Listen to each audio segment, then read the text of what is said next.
কিছু নেকামল আছে, কিছু ভালো কাজ আছে, যে কাজগুলো ভালো কাজ এবং ইবাদত হিসাবে আমাদের সমাজের মানুষের কাছে খুব বেশি একটা পরিচিত না। আমরা ইবাদত এবং নেকামল হিসাবে যেগুলোকে চিনি বা জানি, আমাদের জানার বাইরে আরো অনেক নেকামল আছে, অনেক ভালো কাজ আছে, যে কাজগুলো আমরা চাইলেই করতে পারি, অথচ সেগুলো যে নেকামল, সেগুলো যে ভালো কাজ, সেগুলো যে ইবাদত হতে পারে, সেগুলোর কারণে যে আল্লাহর কাছে আমরা সওয়াব এবং বিনিময় পেতে পারি, সে সম্পর্কে ধারণা বা জানাশোনা আমাদের নাই। সেজন্য আমরা অল্প পরিশ্রমে অল্প সময়ে বিপুল পরিমাণে সওয়াব আহরণ করার সুযোগ থেকে বঞ্চিত থাকি।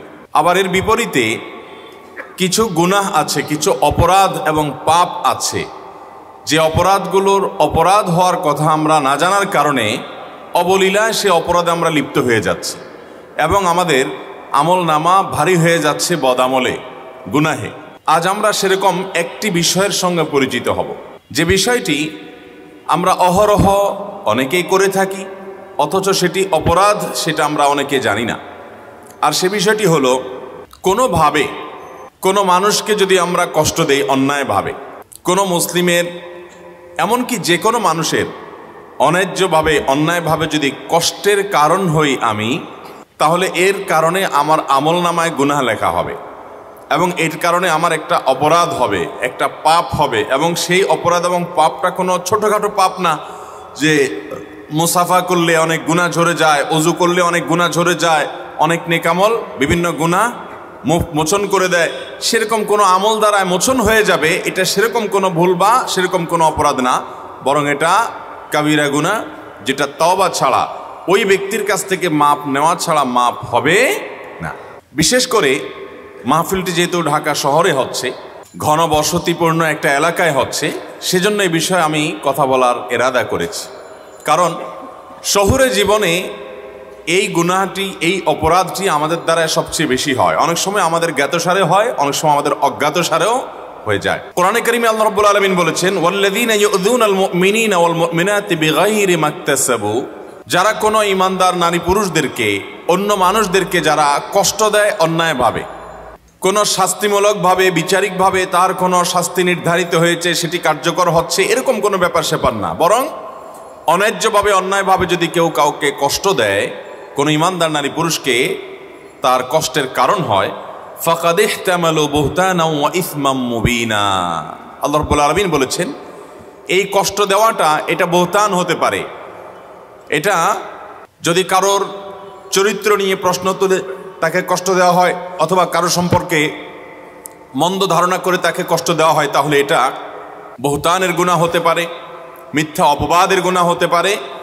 আর অন্য যে কোনোভাবে, শারীরিকভাবে, মৌখিকভাবে, আচরণ দ্বারা কোনোভাবে যদি আপনি কষ্ট দেন, তাহলে সেটা ইসমে মুবিন বা সুস্পষ্ট অপরাধ এবং পাপ হিসাবে আপনার আমল নামাতে লেখা হবে।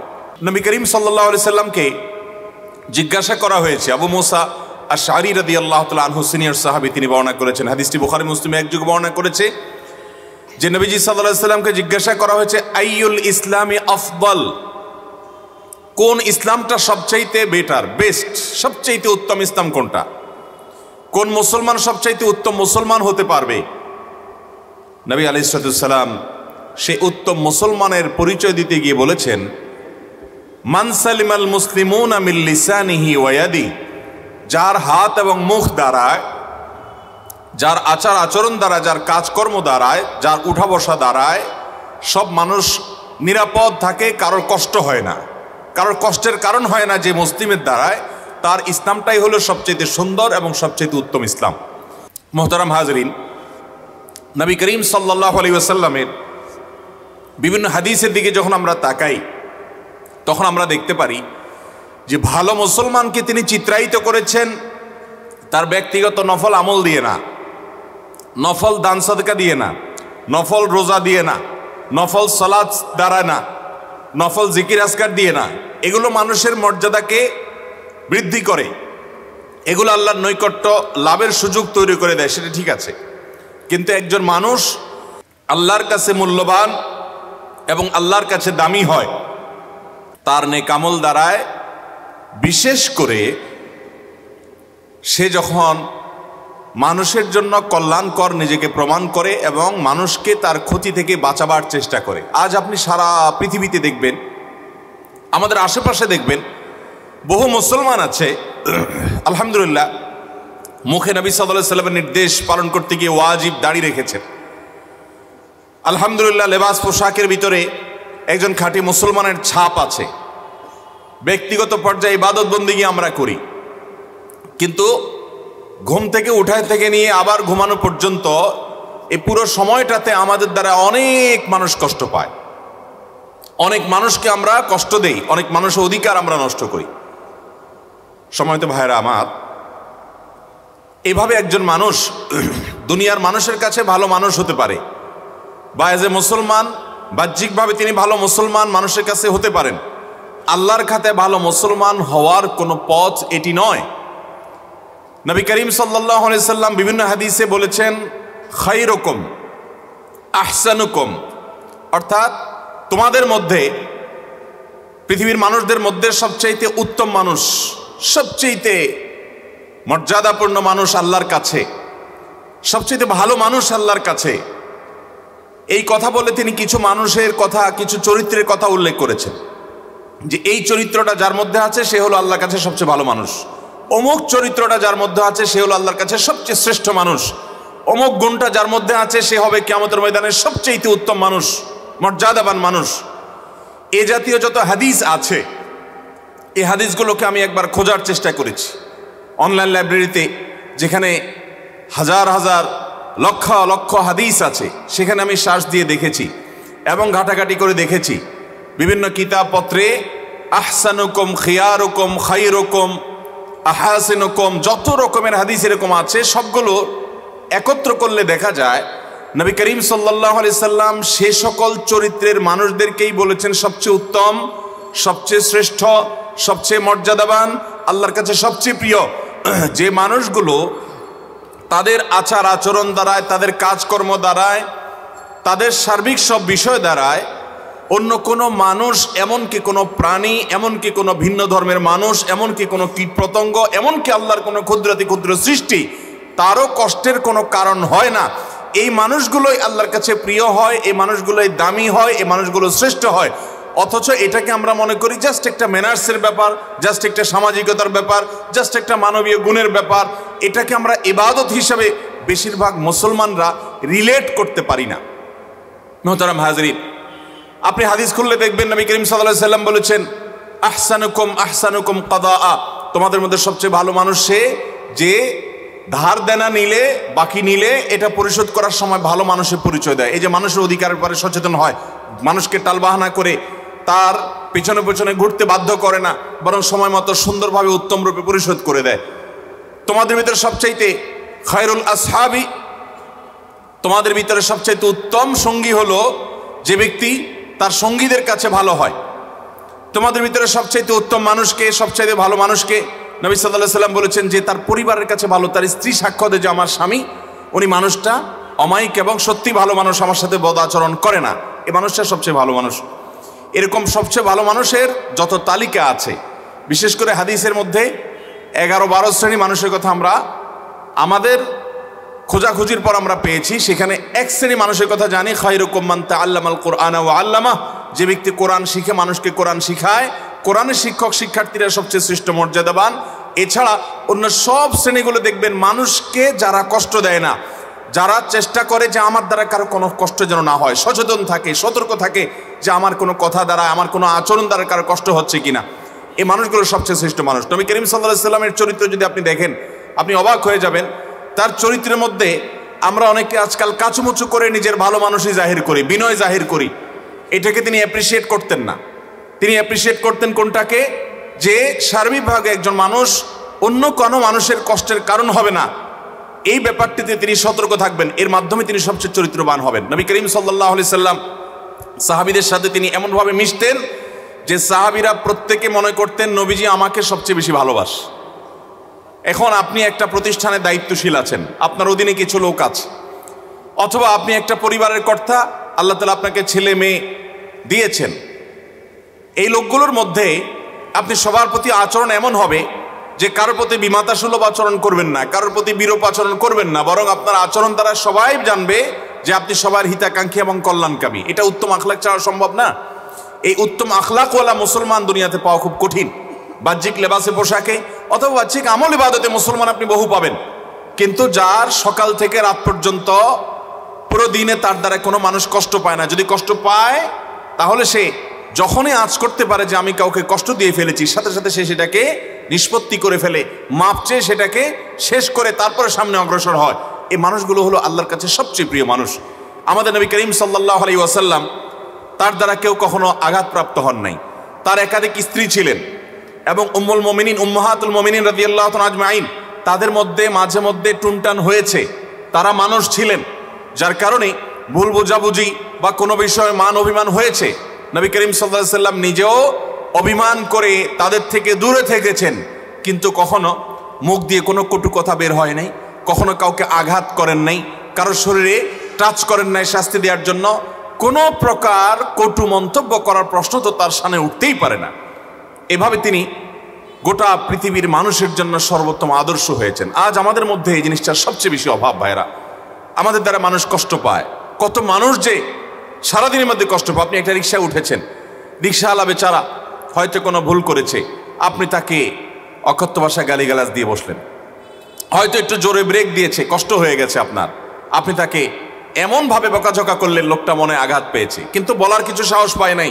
আপনার চেহারা ছবি দেখে সে ভয় পেয়েছে যে কোনো প্রভাবশালী মানুষ, আপনি কষ্ট দিয়ে চলে গেলেন। এরকম অহরহ আমাদের দ্বারা মানুষ কষ্ট পায় কি পায় না বলেন? এমনকি আপনি স্বামী, আপনার স্ত্রীর কোনো একটা ভুলের কারণে আপনি অবশ্যই তাকে শাসন করতে পারেন, কিন্তু শাসন করতে গিয়ে আপনি সীমানা ছাড়িয়ে গেছেন, তাহলে হোক তিনি আপনার স্ত্রী, আপনি তার কাছে মাপ চেয়ে নিষ্পত্তি করিয়ে নেবেন। আপনার বাবা মা, তাদের কথা তো বলাই বাহুল্য, তাদের প্রতি আপনার দ্বারা যেন কোনো কারণে কোনোভাবে তাদের প্রতি যেন অবিচার না হয়, জুলুম না হয়, তারা যেন কষ্ট না পায়, সে বিষয়ে আমাদেরকে খেয়াল রাখতে হবে। এক সাহাবী নবী করিম সাল্লাল্লাহু আলাইহি সাল্লামকে বলেছেন, ইয়া রাসূলুল্লাহ, আমি অনেক আমল করতে চাই, কিন্তু আমার দুর্বলতা আছে, আমি পারি না। ধরুন আমি দান করতে চাই, আল্লাহ তাআলা অনেককে অনেক টাকা পয়সা দিয়েছে, তারা দান সাদাকা করে, মসজিদ মাদ্রাসা করে, কল্যাণমূলক কাজ করে, কিন্তু আমি পারি না ইয়া রাসূলুল্লাহ, আমার দুর্বলতা আছে, আমি কি করব? খুব গুরুত্বপূর্ণ একটা হাদিস। ইয়া রাসূলুল্লাহ, আমার দুর্বলতা আছে, অনেক আমলের ক্ষেত্রে আমি করতে পারি না। কারো শারীরিক দুর্বলতা থাকতে পারে যে তিনি রাত জেগে ইবাদত করতে চান কিন্তু কুলায় উঠতে পারেন না, তিনি দিনভর নফল রোজা রাখতে চান কিন্তু এইরকম অসুস্থ মানুষ যে তিনি সেটা পারেন না। অনেকে অনেক আমল করতে চান কিন্তু সাধ্য নাই। নবী আলাইহিস সালামের কাছে এক সাহাবী যখন এই কথা বললেন, ইয়া রাসূলুল্লাহ, আমার সাধ্যের ঘাটতি আছে, অভাব আছে, কিন্তু ইচ্ছার কোনো ঘাটতি নেই, আমি অনেক আমল করতে চাই ইয়া রাসূলুল্লাহ, কিন্তু পারি না। তখন নবী করিম সাল্লাল্লাহু আলাইহি সাল্লাম তাকে বলেছেন, তুমি কোনো মানুষকে কষ্ট দেওয়া থেকে বিরত থাকবে, শুধুমাত্র এই একটা বিষয়কে খেয়াল করবে যে আমার দ্বারা কারোর কষ্ট যেন না হয়, কারোর অসুবিধা যেন না হয়। এই বিষয়টা যদি তুমি খেয়াল করো তাহলে সেক্ষেত্রে এটা কোনো কাজ না, এটা হলো একটা অন্যায় থেকে নিজেকে দূরে রাখা। শুধুমাত্র সতর্ক থাকলে, চৌকান না থাকলে যে কারো ডিস্টার্ব হচ্ছে কিনা, অসুবিধা হচ্ছে কিনা, বাস এই মানসিকতা নিয়ে যদি তোমার দিন পার করতে পারো, রাত করতে পারো, সপ্তাহ মাস পার করতে পারো, জীবনটা পার করতে পারো, যে তুমি সবসময় সতর্ক সচেতন, চৌকান না, তুমি 4 চোখ 6 চোখ নিয়ে থাকো যে আমার দ্বারা কারো যেন কষ্ট না হয়, এই কাজটা যদি তুমি করতে পারো তাহলে সেক্ষেত্রে এই কাজটা তোমার আমল নামাকে সাদাকার সওয়াব দিয়ে পরিপূর্ণ করে দিবে। তোমার অনেক আমলের সাধ্য নাই, কিন্তু সে আমল করার সওয়াব আল্লাহ তাআলা তোমাকে এই শুধুমাত্র মানুষকে কষ্ট দেওয়া থেকে তুমি বিরত থাকলে এর মাধ্যমে তুমি সেই সওয়াব পেয়ে যাবে। ডক্টর খন্দকার আব্দুল্লাহ জাহাঙ্গীর রহমতুল্লাহি আলাইহি বাংলাদেশের প্রথিতযশা একজন আলেম দ্বীন দাঈ ইলাল্লাহ ছিলেন। তিনি তার এক বক্তব্যে বলেছেন যে আমি আমার এই ক্ষুদ্র জীবনে ইসলামিক সাবজেক্টের উপরে, কোরআন এবং হাদিসের উপরে পিএইচডি ডিগ্রি পর্যন্ত নিয়েছি, দেশে বিদেশে পৃথিবীর বিভিন্ন জায়গায় উচ্চতর শিক্ষা অর্জন করেছি। এরপরে ইসলাম বিশ্ববিদ্যালয় কুষ্টিয়াতে তিনি প্রফেসর ছিলেন, আল হাদিস ডিপার্টমেন্টে দীর্ঘদিন হাদিস পড়িয়েছেন। তিনি বলেছেন, কোরআন এবং হাদিস ঘাটার আমার যে অভিজ্ঞতা, আমার সকল অভিজ্ঞতার নির্যাস যদি আমি এক লাইনে বলি তাহলে আমি বলবো গোটা ইসলামের নির্যাস হলো আল্লাহ রাব্বুল আলামিনের একত্ববাদ প্রতিষ্ঠিত করার পর, তাওহীদ এবং ঈমানকে ঠিকঠাক করার পর, বিশুদ্ধ করার পর, মৌলিক মোটা দাগে ইসলামের রোকন এবং মেইন কয়েকটা ফরজ আমল করার পর আল্লাহ তাআলাকে সবচাইতে বেশি খুশি করা যায়, আল্লাহ তাআলা বেশি সন্তুষ্ট হন বান্দা যখন মানুষের উপকার করে। আর শিরকের পর অন্যান্য মোটা দাগে যে বড় বড় কাবিরা গুনাহগুলো আছে সেগুলোর পর যেই কাজে আল্লাহ সবচেয়ে বেশি অসন্তুষ্ট হন, সবচেয়ে বেশি নারাজ হন, সবচেয়ে বেশি বান্দার উপরে রাগান্বিত হন, সেটা হলো মানুষ যখন কোনো মানুষকে কষ্ট দেয়। মোহতারাম হাজরিন, এই বিষয়টাকে আমরা ভালো কাজ, অর্থাৎ মানুষকে কষ্ট না দেওয়াটাকে ভালো কাজ আমরা মনে করি না, আর মানুষকে কষ্ট দেওয়াটা যে গুনাহের কাজ এটাও আমরা গুনাহ মনে করি না। নবী করিম সাল্লাল্লাহু আলাইহি সাল্লামের কাছে একবার বলা হলো, ইয়া রাসূলুল্লাহ, ফুলানা, আমাদের এখানে একজন মানুষ আছেন, তিনি অনেক ইবাদত বন্দেগী করেন। খেয়াল করবেন, ওই মানুষটা অনেক কি করে?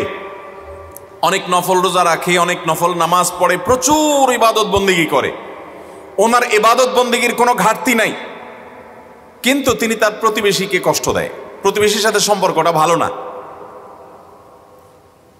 নবী করিম সাল্লাল্লাহু আলাইহি সাল্লাম বলেছেন, হিয়া ফিন্নার, তিনি জাহান্নামে যাবেন। তার ব্যক্তিগত আমল ইবাদত যত ভালো হোক, তিনি নফল রোজা করেন, নফল নামাজ পড়েন, এত কিছুর পরও প্রতিবেশীকে যদি কষ্ট দেয় তো নবী সাল্লাল্লাহু আলাইহি সাল্লাম বলেছেন সে জাহান্নামে যাবে।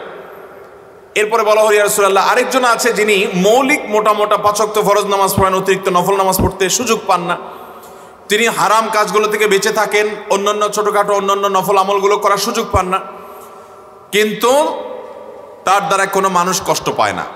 প্রতিবেশীর ব্যাপারে তিনি খুব অ্যালার্ট থাকেন যে আমার দ্বারা কোনো কষ্ট আমার প্রতিবেশীর হচ্ছে কিনা। নবী সাল্লাল্লাহু আলাইহি সাল্লাম বলেছেন এই লোকটা জান্নাতে যাবে।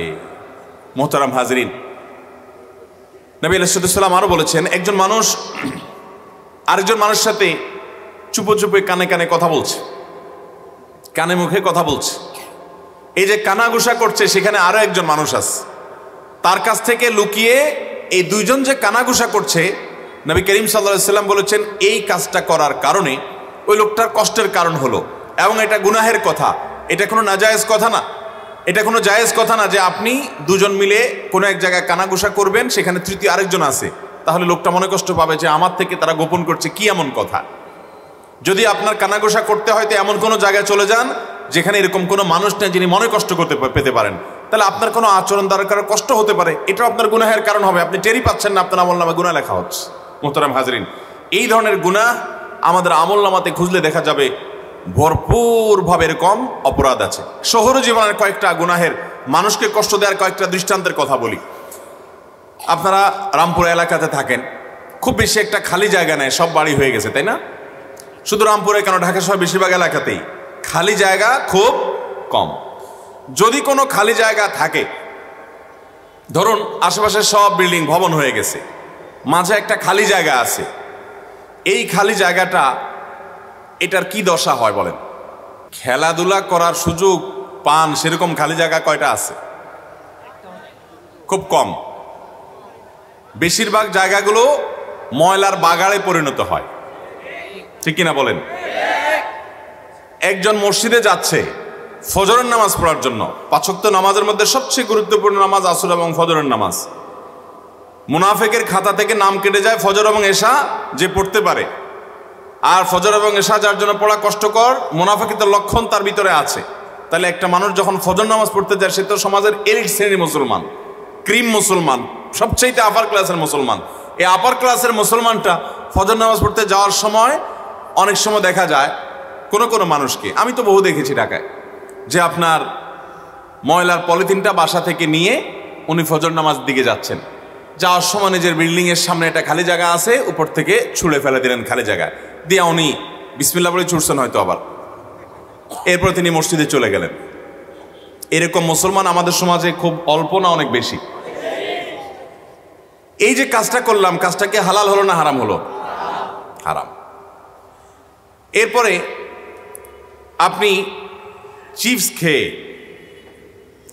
খেয়ে বিস্কিট খেয়ে আপনি ঠোঙাটা আস্তে করে ছেড়ে দিলেন রাস্তায়, এই ঠোঙাটা বাতাসে নিয়ে ফেললো ড্রেনে, এই ড্রেনে পানি জমলো এবং জলাবদ্ধতা তৈরি হলো, সামান্য বৃষ্টিতেই সব তলিয়ে গেল।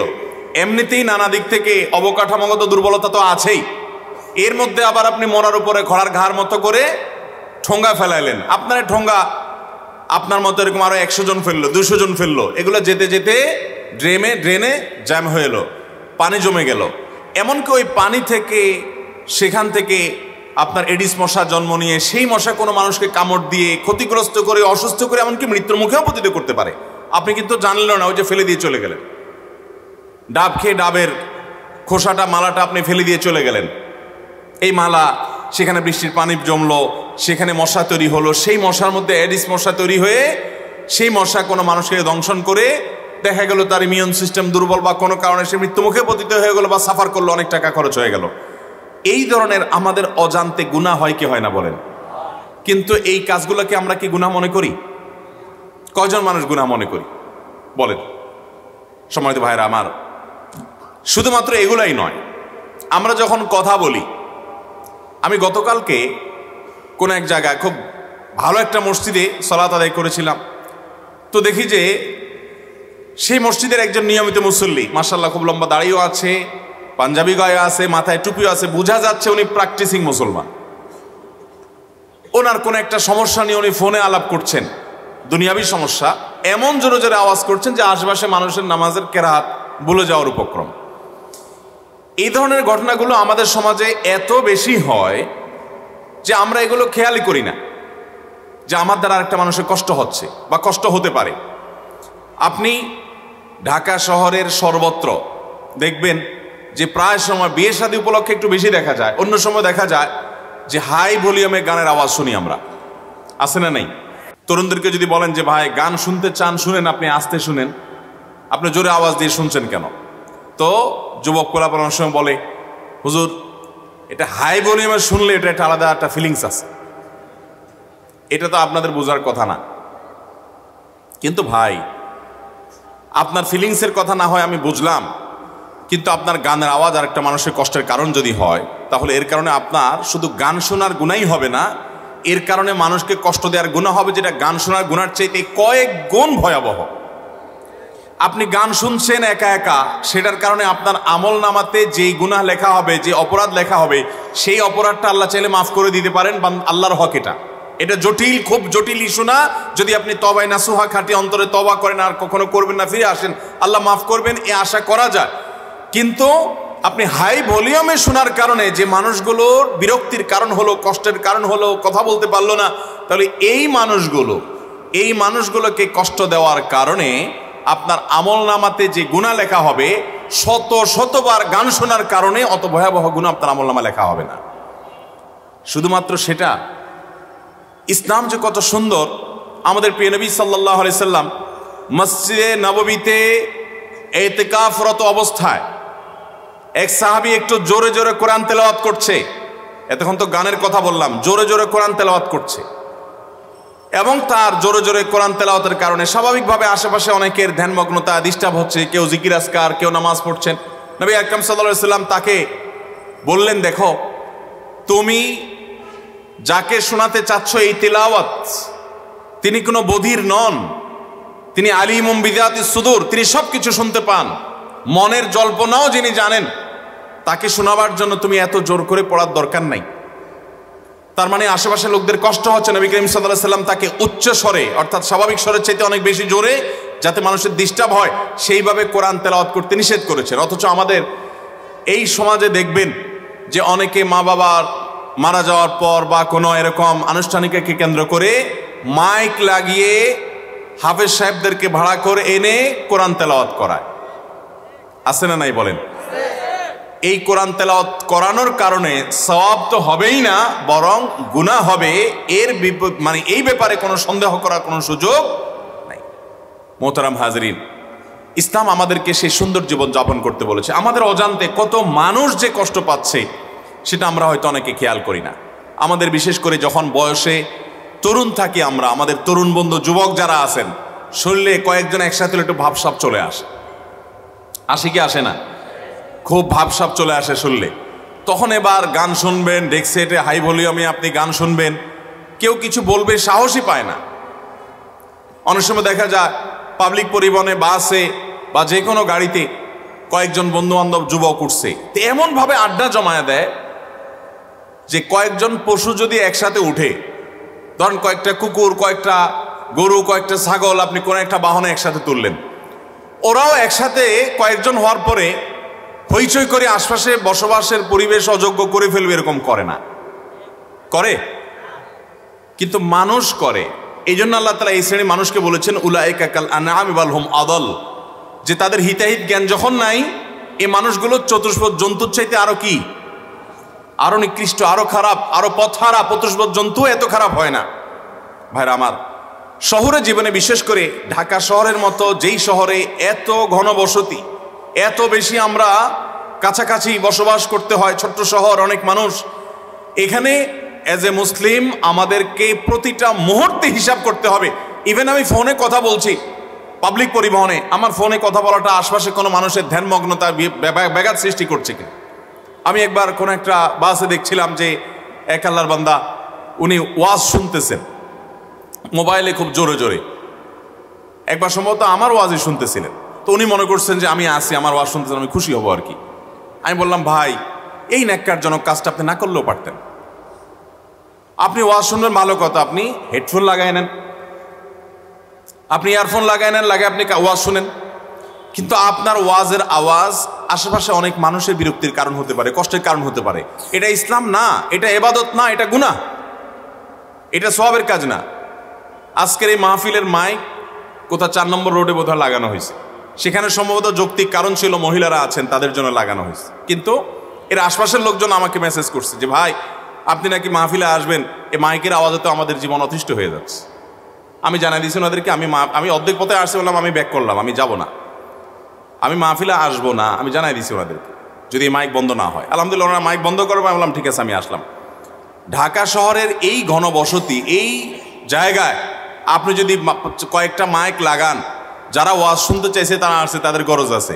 যার গরজ নাই তারা জোর করে ওয়াজ শোনানোর কথা ইসলাম আপনাকে বলছে? হ্যাঁ, মহিলাদের ওখানে যদি আওয়াজ দিতে হয় তাহলে ওখানে ভিতরে কোনো বক্স সেট করে দেন, সেখানে কোনো ছোটোখাটো মাইক লাগিয়ে দেন যে তাদের মধ্যে আওয়াজ হয়। কিন্তু আপনি রাস্তার মধ্যে মাইক দিয়ে দিবেন, এটা তো কোনো ইবাদত হতে পারে না। যাই হোক, ভাইরা কারেকশন করেছেন, সংশোধন করেছেন, হয়তো তারা খেয়ালও করেন নাই। আমাকে একজন সাবেক সংসদ সদস্য তিনি বলেছেন, হুজুর আমার এলাকায় যত মাহফিল হয়, অনেক মাহফিল হয় শীতের মৌসুমে, যত মাহফিল হয় আমার বাড়ির দিকে একটা মাইক সব হুজুররাই লাগায়। যত গ্রুপের হুজুর আছেন, যত মতের হুজুর আছেন, হুজুরদের নিজেদের মধ্যে মত পার্থক্য যাই হোক না কেন, এই মাসালায় সব হুজুর একমত যে এই বেটারে ওয়াজ শোনাইতেই হবে। এই জন্য মাইকটা আমার বাড়ির দিকে একটা লাগাই দেয়, এমনভাবে লাগাই দেয় যেদিন মাহফিল হয় ওই দিন আমরা বাসায় ছটফট করা ছাড়া উপায় নাই। কারণ আমরা অনেকে হার্টের রুগী, অনেকে বৃদ্ধ মানুষ আছে বাসায়, মোবাইলে কথা বলার মতো কোনো অবস্থা থাকে না। ওই 12টা-1টা পর্যন্ত হুজুরদের ওয়াজ থামার আগ পর্যন্ত। ভাইরা আমার, এটা ইসলাম না, এটা দিন না। আপনি যদি গ্রামীণ পরিবেশ হয় যে ঠিক আছে আশেপাশে সব মানুষ ওয়াজ শোনার জন্যই প্রস্তুত, সেখানে আপনি মাইক বাইরে লাগাতে পারেন, সেটাও সহনীয় পর্যায়ে, যাতে বিরক্তির কারণ না হয়। এই এলাকাতে অন্য ধর্মের মানুষ থাকতে পারে কি পারে না, তারা আমাদের এই ওয়াজ শোনার জন্য তো প্রস্তুত না। কিন্তু আমি জোর করে যদি শোনাই, একটা হলো তার কাছে মৃদুভাবে এর আওয়াজ চলে গেল, সেটা একটা বিষয়, কিন্তু আমি জোর করে শোনালাম, এটা ইসলাম হতে পারে। আল্লাহ আমাদেরকে বুঝার তৌফিক দান করুন। নবী করিম সাল্লাল্লাহু আলাইহি ওয়াসাল্লাম ওই জোরে তেলাওয়াত করা সাহাবীকে থামিয়ে দিয়েছেন। এটাই ইসলাম, যে মুসলমান কারোর কষ্টের কারণ হবে না। আমাদের দেশে বিশেষ করে ঢাকা শহরের কথা আমরা বলি, চট্টগ্রাম শহরের কথা, বড় বড় শহরগুলোর কথা আমরা বলতে পারি। এমন বিয়ে কয়টা হয় যে বিয়েতে আজকাল ব্যান্ড পার্টি ভাড়া করা হয় না? এখন তো ওই যে গায়ে হলুদ, গায়ে মরিচ, কত অনুষ্ঠান হয়। এই সমস্ত অনুষ্ঠান উপলক্ষ ব্যান্ড পার্টি নিয়ে আসা হয়, বিরাট বিরাট বক্স ভাড়া করে গান বাজানো হয়। এই গানের আওয়াজে মানুষের জীবন দুর্বিষহ হয়ে ওঠে, ঠিক কিনা বলেন? কেউ বলতে সাহস পায় না যে তাদের বিয়ের অনুষ্ঠান, এখানে আর কি বলতে যাব। আমি আলহামদুলিল্লাহ আমার জীবনে বহু জায়গায় গিয়ে, গভীর রাতে গিয়ে আমি এরকম বক্স সেটের গানের আওয়াজ আমি থামিয়েছি। আমি বলেছি যে আপনার এই দাম্পত্য জীবনে আল্লাহর গজব নাজিল হবে, আপনি নিশ্চিত থাকেন, কারণ এত মানুষের বদদোয়া এটা বিফলে যাবে না। অতএব এই যে দাম্পত্য জীবনে অশান্তি, ঢাকা শহরে আজ থেকে আরো অনেক বছর আগের জরিপ বলছে প্রতিদিন 39টা করে বিয়ে ভাঙে। এখন তো সেটা আরো অনেক বেশি বাড়ছে। আমি মৌলভীবাজার এক মাহফিলে গেছি, সেখানে একজন জনপ্রতিনিধি চেয়ারম্যান সাহেব এসে পরিচয় দিয়ে বললেন, হুজুর আমি চেয়ারম্যান, কিন্তু কি বলবো দুঃখের কথা, উনি কয়েকদিন, বোধহয় 10-15 দিন হয়েছে মাত্র দায়িত্ব পাইছেন। বলেন যে এর মধ্যে 25টা বিচার আসছে আমার কাছে, শুধু তালাকের বিচার, 25টা। আবার এদিকে নরসিংদী এক মাহফিল, এই বছরের ঘটনা, গেলাম, চেয়ারম্যান সাহেব আমার পাশে বসা ছিল। এ প্রসঙ্গে তালাক প্রসঙ্গে আলোচনার পর উনি বললেন, হুজুর আমি চেয়ারম্যান হওয়ার পর বিসমিল্লাহ করছি তালাকের বিচার দিয়া। বিসমিল্লাহ করছি কি দিয়া? তাহলে আমাদের দাম্পত্য সম্পর্কগুলো খুব ভালো যাচ্ছে। কিন্তু এক একটা বিয়েতে যদি আপনি যান, সুবহানাল্লাহ,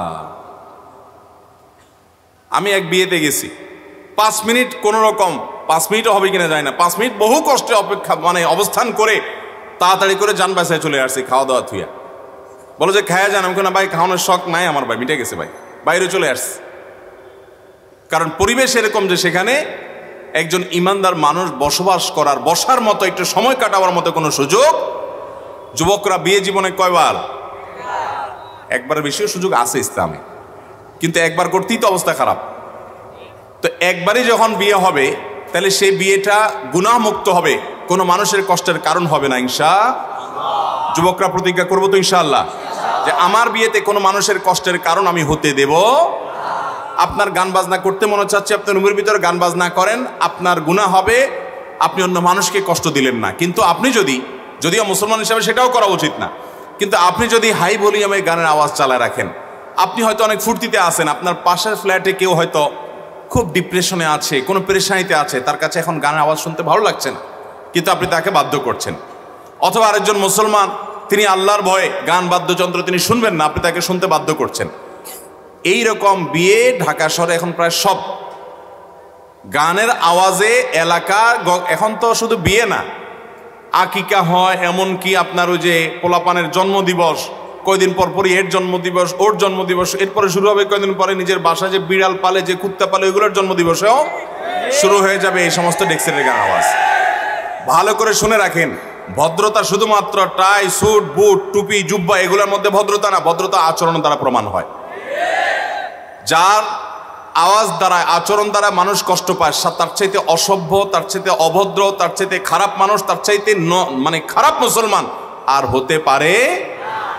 ভাইরা আমার, আপনি একটা ফ্ল্যাটে থাকেন, আপনার ফ্ল্যাটের সামনের ফ্ল্যাটের একই ফ্লোরে সামনের ফ্ল্যাটে বসবাস করেন কোনো ফ্যামিলি, কিন্তু আপনি ময়লা আবর্জনা বাসার মধ্যে রাখতে পারছেন না। ধরেন চিংড়ি মাছ কুটছে আপনার ওয়াইফ, বা এমন কোনো মাছ কুটছে যেটা গন্ধ অনেক বেশি, আগের দিন বিকেলে মাছ আনছেন, সেই মাছ কুটে ময়লার ইয়েতে ফেলছেন, ওইটা উন্মুক্ত হওয়ার কারণে বাসায় বসবাসের উপযোগী না, বা একদিন ময়লারা আসে না, ময়লা নেয় নাই, বা আপনি ময়লা দিতে মিস করছেন, গন্ধ হয়ে গেছে। আমরা সাধারণত ধরে পলিথিনটা আইনা কমপক্ষে দরজার বাহিরে রাখি, ঠিক না ঠিক? এখন দরজার বাইরে যে আপনি রাখলেন, যতগুলো মানুষ এই সিঁড়ি দিয়ে যাবে, যতগুলো মানুষ এই সিঁড়ি দিয়ে যাবে, সবাই যেতে যেতে নাকে হাত দেওয়া লাগবে, লাগবে কি লাগবে না? আপনার সামনের ফ্ল্যাটের যে বেচারারা আছে, এরা দরজা খুলেই তো লা হাওলা ওয়ালা কুওয়াতা ইল্লা বিল্লাহ পড়া লাগবে, ঠিক না ঠিক বলেন? আরেকটা বিষয় আছে, এই যে কোরবান আসতেছে সামনে, কোরবানির ঈদের পরে সুবহানাল্লাহ, কেউ কোরবানি করলে, বিশেষ করে শহরে বেশি হয়, গ্রামেও আছে, ওই জায়গার আশপাশ দিয়ে আর 1 সপ্তাহ পর্যন্ত যাওয়ার কোনো অবস্থা থাকে না। আজিমপুর ইরাকি মাঠের কাছে আমার শ্বশুর বাড়ি, তো ঈদ উপলক্ষে যাওয়া লাগতো প্রায়, কিন্তু এই কোরবানির ঈদের সময় ওই ইরাকি মাঠের আশেপাশে, ইরানি মাঠ, ইরাকি মাঠ যেটাই বলি, এটার আশেপাশে যাওয়া, টিকা, এটা যে কত কঠিন, এটা যে কত বড় শাস্তি। আমার মনে হয় যে কাউকে যদি ওই যে রিমান্ডে বা কোনো কারণে শাস্তি দিতে হয়, তো শাস্তি না দিয়ে ওই মাঠে নিয়ে বাঁধতে তুলে হবে কোরবানিদের পরে।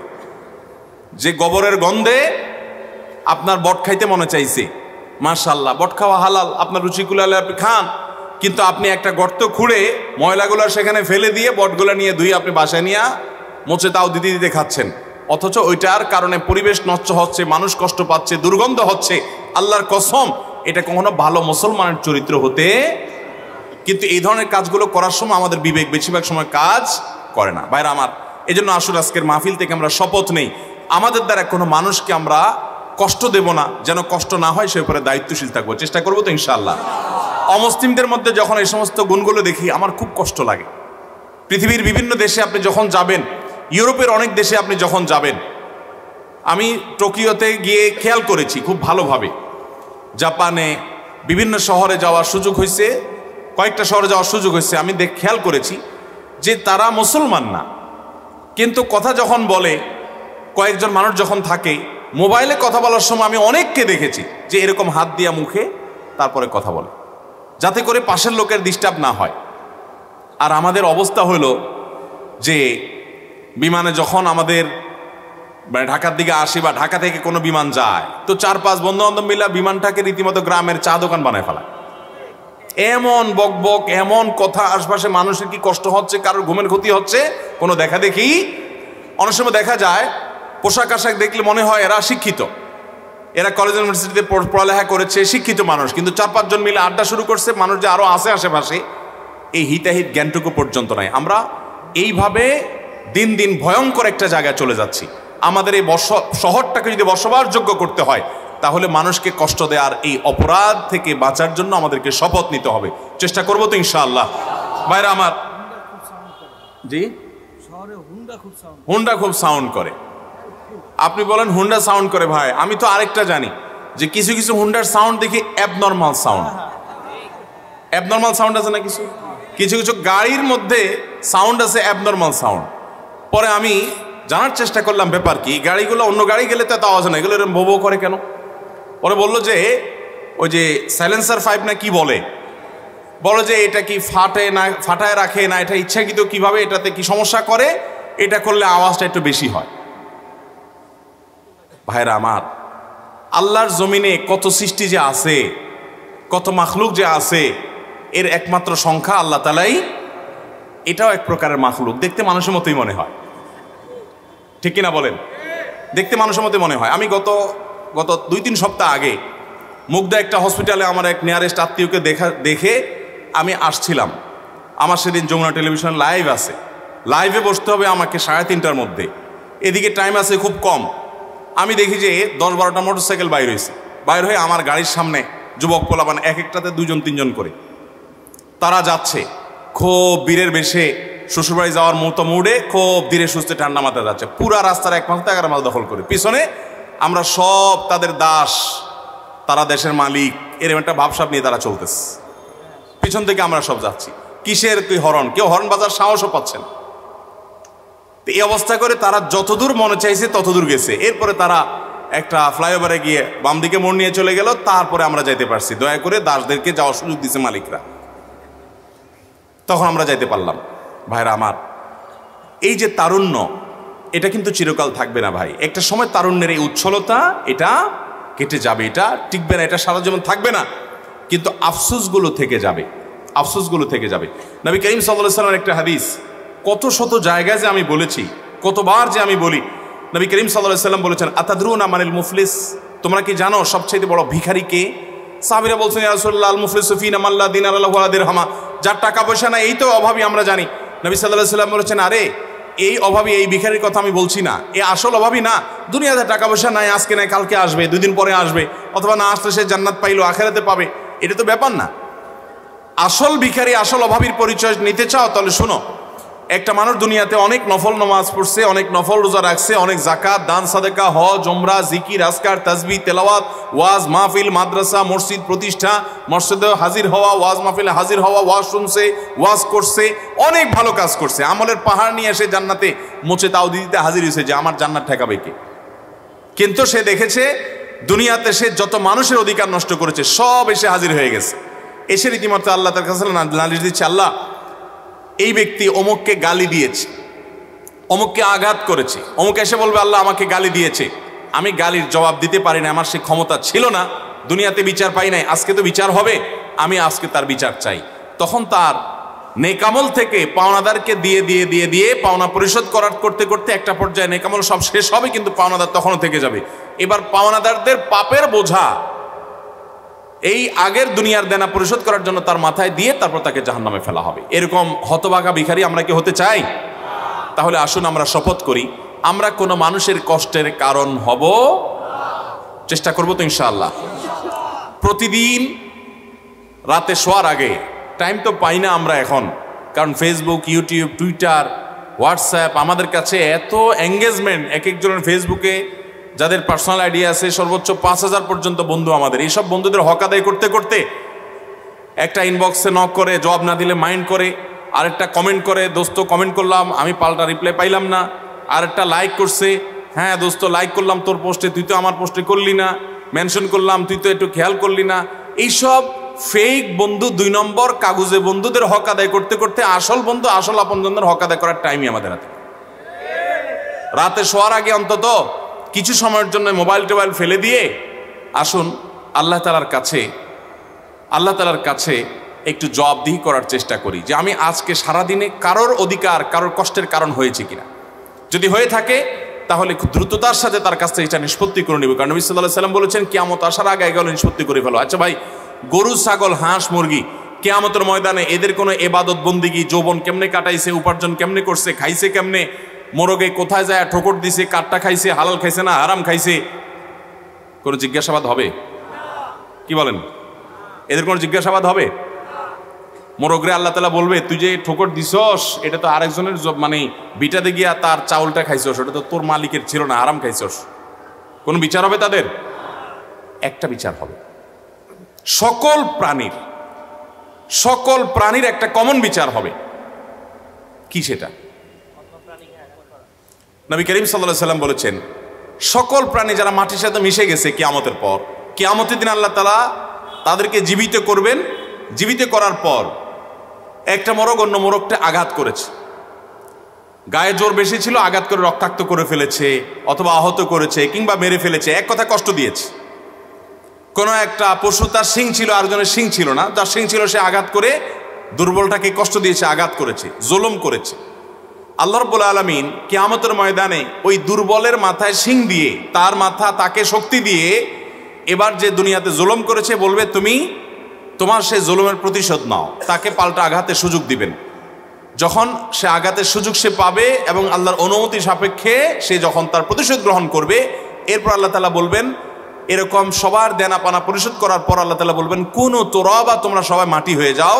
তখন সবাই মাটির সাথে আবার মিশে যাবে, কারণ তাদের জান্নাতও নাই, জাহান্নামও নাই, অন্য কোনো বিচার নাই। কিন্তু জুলুমের বিচার, ভাইরা আমার, আপনি অন্য কোনো গুনাহ থেকে বাঁচতে যতটুকু পারেন বা না পারেন, আল্লাহর ওয়াস্তে কারোর প্রতি জুলুম যেন না হয়, এই গুনাহ থেকে বেঁচে থাকেন। এতে এত ভয়াবহ যে পশু পাখিদেরকে আল্লাহ তাআলা ছাড় দিবেন না কিয়ামতের দিন। আল্লাহ নিজের কথা নিজে বলছেন, ইন্নী হারামতু যুলমা আলা নাফসি, হাদিসে কুদসিতে বলেছেন আমি জুলুম আমার নিজের প্রতি নিজে হারাম করেছি, অতএব তোমরা এখান থেকে শিক্ষা গ্রহণ করো। কত নিকৃষ্ট কাজ এবং ভয়ঙ্কর অপরাধ কারোর প্রতি জুলুম করা, যে আল্লাহ বলেছেন আমি নিজের প্রতি নিজে হারাম করেছি। আল্লাহর কিসে হালাল হারাম? তিনি তো হালাল হারামের বিধানদাতা, তিনি বলেছেন নিজের প্রতি নিজের জুলুমকে হারাম করেছেন, অতএব তোমরা একে অন্যের প্রতি জুলুম করো না। ভাইরা আমার, আমাদের তরুণ বয়সে, মধ্য বয়সে রিকশাওয়ালা, পথচারী, গরিব, অভাবী, প্রতিবেশী, পাশে ফ্ল্যাটওয়ালা, আরেক জমিওয়ালা, কত মানুষকে কতভাবে আমরা কষ্ট দিচ্ছি। দায়িত্বশীল হওয়ার চেষ্টা করবো তো ইনশাআল্লাহ, সচেতন হবো তো ইনশাআল্লাহ। মৌলিক মোটা ফরজ কাজগুলো করার পর আপনার জান্নাতে যাওয়ার পথ কেউ ঠেকাতে পারবে না ইনশাআল্লাহ। অতএব আমরা আমাদের কোনো আচরণ দ্বারায়, আমাদের কোনো কথা দ্বারায়, আমাদের কোনো বক্তব্য দ্বারায়, আমাদের কোনো রকমের কর্ম দ্বারায় কোনো মানুষের আশেপাশের কারোর কষ্টের জন্য কারণ না হয়, খেয়াল রাখবো তো ইনশাআল্লাহ। বিশেষ করে যারা বয়সে তরুণ আছি তাদের দায়িত্বটা অনেক বেশি। এই যে ভাই বললেন মোটরসাইকেলের কথা, ফুটপাতে উঠাই দিয়ে আপনি বউ করা শুরু করে দিলেন, এখান দিয়ে ওখান দিয়ে ঢুকাই দিলেন, আর কয়েক বন্ধু মিলে রাস্তা দখল করতে করতে চলে গেলেন, কেউ কিছু বলারও সাহস পাচ্ছে না। এই গুনাহগুলো আমাদের অহরহ হচ্ছে। এবং সবচেয়ে বড় ভয়াবহ বিষয় কি, এই পথচারীগুলো চলে যাবে, জীবনে এদেরকে কোনোদিন আর খুঁজেও পাবেন না, মাপ চাবেন যে সে সুযোগও পাবেন না। এটা হলো সবচেয়ে ভয়াবহ দিক। কিয়ামতের ময়দানে আপনাকে এই লোকের মুখোমুখি হতেই হবে, কোনো মাফ নাই। কি ভয়াবহ একটা ব্যাপার। এই জন্য ভাইরা, আমাদের উঠা বসায় চলাফেরা আমরা ভালো মানুষ হওয়ার চেষ্টা করবো তো ইনশাআল্লাহ, নেককার হওয়ার চেষ্টা করবো তো ইনশাআল্লাহ। আল্লাহ আমাকে, আপনাকে, আমাদের সবাইকে আমল করার তৌফিক দান করুন। ভাই, আমার কথা আমি আপনাদেরকে সঙ্গে শেয়ার করি শিক্ষা অর্জন করার জন্য। আমি ব্যক্তিগতভাবে আমিও আমার দ্বারা এরকম কোনো মানুষের কষ্ট যখন হয়ে যায়, মানুষ যখন হয়ে যায়, আমি যখন টের পাই যে আমার দ্বারা কষ্ট হয়ে গেছে, আলহামদুলিল্লাহ আমি চেষ্টা করি লোকটা কত ছোট কত বড়, কে বা কারা, এসব দেখা দেখি নাই। আমি মাপ চেয়ে ওইটাকে নিষ্পত্তি করার আগ পর্যন্ত আমার আর ভালো লাগে না। আমার মনে পড়ে কদিন আগে কোনো এক মাহফিলের আগে আমার এক সহকর্মীকে তার কিছু ভুলের কারণে আমি একটু বকাঝকা করছিলাম, একটু শাসন করছিলাম। পরে আমার কাছে মনে হলো শাসনটা একটু বেশি হয়ে গেছে। আমি গেছি মাহফিলে, কোথায়, মাগুরাতে। তো মাহফিলে স্টেজে উঠবো তার 10 মিনিট আগে, প্রচণ্ড ব্যস্ত। কিন্তু ওই টাইমটাতে আমার মনের ভিতরে খসখস হচ্ছে, আমি মাহফিলে ওয়াজ করতে করতে এই টাইমে যদি লোকটা মরে যায়, মাপ চাওয়ার তো সুযোগ আর পাবো না। আমি সাথে সাথে ফোন দিয়ে তাকে কয়েক মিনিট কথা বললাম। সে বলে না না না কিছু না। না ভাই, তুমি যতই না বলো, আমার তো মনে হচ্ছে যে তোমার কষ্ট হয়েছে, তো তুমি মাফ করে দাও। মাফটা সে যখন ফ্রেশ মনে বলে দিচ্ছে হ্যাঁ আলহামদুলিল্লাহ আমার মনে কিছু নাই, আমি খুশি হয়ে গেছি, আপনি ফোন করছেন, আমি অনেক খুশি আলহামদুলিল্লাহ। তারপর আমি যে ওয়াজ করা শুরু করছি। ভাইরা আমার, কারোর প্রতি যদি কোনো আঘাত করে থাকি, আমরা কষ্ট দিয়ে থাকি, সেটা মাপ চাওয়া ছাড়া একটি সেকেন্ডও আমরা থাকবো না। ঠিক আছে তো ইনশাআল্লাহ? চেষ্টা করবো তো ইনশাআল্লাহ। আল্লাহ আমাদের সবাইকে তৌফিক দান করুন। মুসলমান দায়িত্ব সচেতন হবে, দায়িত্ব সচেতন হবে। গতকালকে একটা টেলিভিশন চ্যানেলে লাইভ অনুষ্ঠানে আমাকে এক ভদ্রমহিলা ফোনে একটা প্রশ্ন করেছে। প্রশ্নটা শুনে আমি অবাক হয়ে গেছি, এবং লাইভের মধ্যে আমি বললাম যে আপনার প্রশ্নের কি উত্তর দেবো, আমি তো এই প্রশ্ন নিয়ে আমি ভাবতে ভাবতে আমি শেষ হয়ে যাচ্ছি। ভদ্রমহিলা প্রশ্ন করে বলছেন যে আমার স্বামী আমাকে অনেক কষ্ট দেয়, অনেক আমার হক নষ্ট করে। সে বাহির থেকে আসে, এসে মোবাইল টিভি রিমোট নিয়ে বসে, আমার দিকে তাকায়ও না, জিজ্ঞেসও করে না, অসুখ বিসুখ খেলাম কি মরলাম দেখা দেখি নাই, আমার কোনো হক সে আদায় করে না। আমি নামাজ পড়তে গেলেও সে ডিস্টার্ব করে। শেষ পর্যন্ত আমার নামাজ যেতে অসুবিধা হয়, সে 2টা-3টা পর্যন্ত নানান গুনাহের কাজে লিপ্ত থাকে। তো আমার অসুবিধা হয় দেখে আমি যখন তাকে রিকোয়েস্ট করি যে আমার নামাজের সময় অন্তত আমাকে একটু নামাজটা পড়তে দাও, তখন সে বলে তুমি আরেক রুমে গিয়ে শোও। তো ভদ্রমহিলার প্রশ্নের বিষয় হলো, বলতেছে হুজুর আমার জানার বিষয় হলো এই যে আমি আরেক রুমে গিয়ে ঘুমালাম, এতে কি আমার স্বামীর অধিকার নষ্ট করলাম কিনা। আমি বললাম সুবহানাল্লাহ, এত জুলুমের মধ্যে থেকে একজন মুসলমানের চিন্তা হলো যে আমার দ্বারা কোনো জুলুম হচ্ছে কিনা, আমার দ্বারা তার কোনো অধিকার নষ্ট হচ্ছে কিনা, এর নাম মুসলমান। এটা হলো খাঁটি মুসলমানের আলামত। এই একই ভদ্র মহিলা তিনি একই টেলিফোনে আরেকটা প্রশ্ন করেছেন, বলেছেন যে আমার ছেলে আমার গায়ে হাত তোলে। ভয়ঙ্কর একটা ব্যাপার, যেখানে যেখানে মা বাবার সামনে শরীরের ময়লা ধুলাবালি ঝাড়ি দেওয়াটাও রীতিমতো তাদের প্রতি অবাধ্যতার সামিল, গুনাহের সামিল। কোন কোন সাহাবী সেই মন্ত্রী বলেছেন, সেখানে মার গায়ে হাত তোলে এক কুলাঙ্গার সন্তান। তো তিনি বললেন যে আমাকে প্রচণ্ড আঘাত করার পর আমি খুব কেঁদেছি কষ্টের চোটে, যেহেতু কষ্ট হয়েছে সেজন্য আমি কাঁদলাম। আমার কাঁদার কারণে আমার সন্তানের কোনো ক্ষতি হবে কিনা হুজুর, এই হলো প্রশ্ন। তো আমি বললাম যে আপনার এই প্রশ্ন থেকে আমাদের সবার শেখার আছে যে মুসলমান নিজের নিজের যে অধিকার সেটা যদি পেতে তার কোনো প্রকার তাকে সেটা আদায় করতে কেউ ত্রুটি বিচ্যুতি করেও, যে আমার অধিকার কেউ আদায় করছে না, ত্রুটি বিচ্যুতি করছে, অন্যায় করছে, সে দেখবে যে আমার দ্বারা কারোর অধিকার নষ্ট হচ্ছে কিনা। এর নাম হলো মুসলমান। আমরা আজকাল সবাই অধিকার সচেতন কিন্তু কর্তব্য সচেতন না। ভালো মুসলমান হতে হলে আপনাকে কর্তব্য সচেতন হতে হবে, দায়িত্ব সচেতন হতে হবে, যে আমার দ্বারা কারোর জন্য হক নষ্ট না হয়।